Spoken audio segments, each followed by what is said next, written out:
What's up, pumpers? Jerome here with another TBC video. Today we're going to be talking about why every single class in TBC should be making the switch to engineering as soon as possible, and why I was wrong initially about engineering in TBC.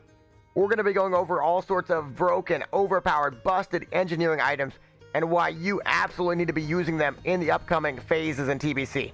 If you like this sort of video, make sure to subscribe, click that like button. We'll be coming out with a lot more videos like this in the near future. When TBC launched, I started with tailoring and enchanting on my druid. This made a lot of sense for me because I was able to do Primal Mooncloth on the druid, maximize my healing power, maximize my raiding potential, get really good parses, and just generally contribute to the raid. I also wanted to maximize my gold from the Spellcloth, Mooncloth, and the Shadowcloth every 4 days, making gold from that as a gold making method. And my other profession was enchanting. I wanted to get 20 healing power on each ring, maximize my healing power in arenas and in raids as well, getting an additional 40 healing power. Now here's the thing. I completely underestimated how powerful engineering would be when arenas started to become popular, when raids started to become more speedrun oriented. Basically, engineering is a must-have, absolutely must-have for anybody PvPing. There's no question about it. If you're going to be doing arenas or battlegrounds, you have to have engineering. There are so many broken, overpowered, busted items in TBC with engineering. I'm going to get into all of the ones that I can think of and just how strong they are and why you need to be switching to engineering as soon as possible. So first off, the reason that every single person that plays arenas needs to be engineering is the elephant in the room, the nigh invulnerability build. This is a 4,000 damage absorb for 8 seconds every 5 minutes. This is absolutely crazy, insane. Unbelievably broken, unbelievably powerful. Think of an AGM from Classic WoW, but 3-4 times better than that. And it has a base 21 stamina. It works about 85% of the time, 15% failure rate approximately. And if it fails, you're going to be taking double damage for 8 seconds. But here's the thing. If you activate it when you're already about to die anyways, it's basically a get out of jail free card. It is game-breakingly powerful. If you're not running engineering on your arena characters, you are going to lose games that you would have otherwise won. There are going to be teams that take wins from you because they're using this belt, and the backfire rate is super, super low. I do like using the belt. It's fun to use. It's a little bit of a gamble, but it's really fun to use. That being said, it is a must-have if you are serious about arenas, if you're doing double DPS, if you're a druid, if you're a healer of any kind. You have to have this belt. You have to use it because it will win you games. That 8 seconds the belt is buying you is not just a limited amount of time. It could be infinite time because you're able to get out of a near death and completely reset the game. So nigh invulnerability belt must have for arenas. If you are doing arenas, you have to switch to engineering. The next reason why you need to be engineering in TBC is the incredibly great goggles. We're talking engineering goggles with similar stats to tier 4 helmets with incredibly helpful stealth detection. We're talking 5 points of stealth detection. This is an extra level of stealth detection. Absolutely massive. You get gem slots, you get great stats. These goggles are basically upgrades on goggles rogues already use now. These are goggles that everybody's going to want to use. All sorts of classes, druids, rogues, anybody that wants to get you out of stealth, they're going to want to use these goggles, and they're going to win games because of it. Think about if you can consistently get an opener in an arena match, you're going to be winning more games. It's just that simple. If you always have an advantage, you're going to get, over time, a lot of wins. And I would say if you're not using these goggles on certain classes, you're at a huge, huge disadvantage.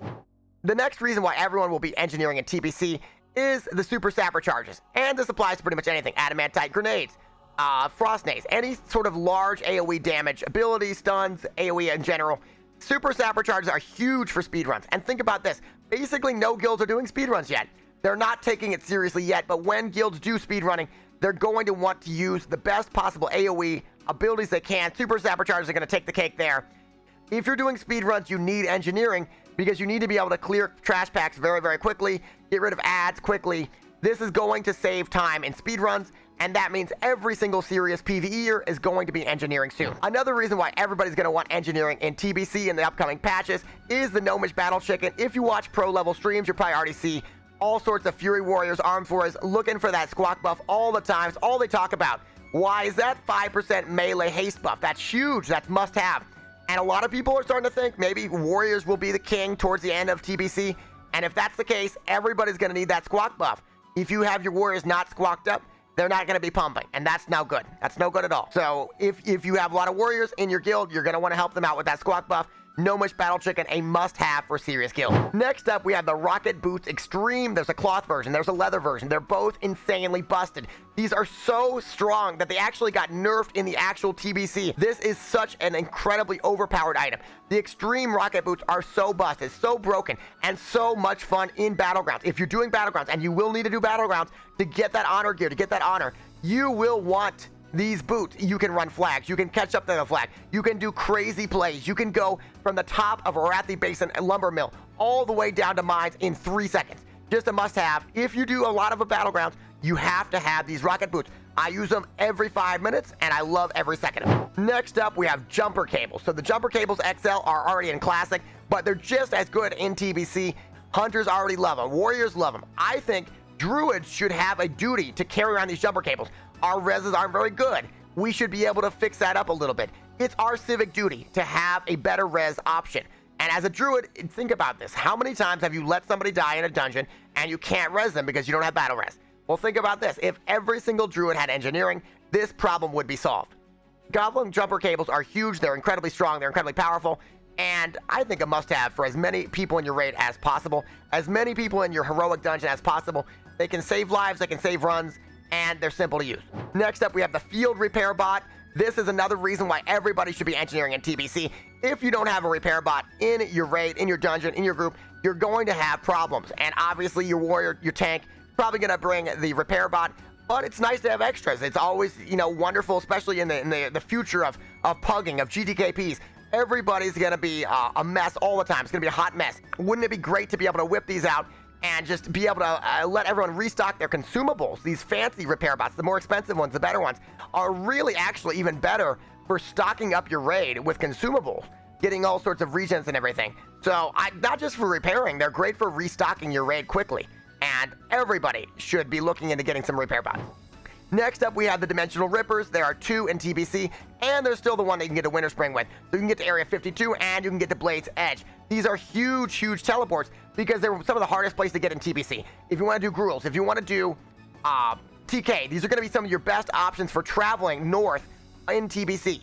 Definite must-have for you if you want to go around the world quickly and save time. If time is money for you, then you want to have these Dimensional Rippers. There are so many other reasons why you need to be engineering in TBC, from the mode extractors, which can allow for some easy gold making, to the very epic flying mount that you can impress your friends with.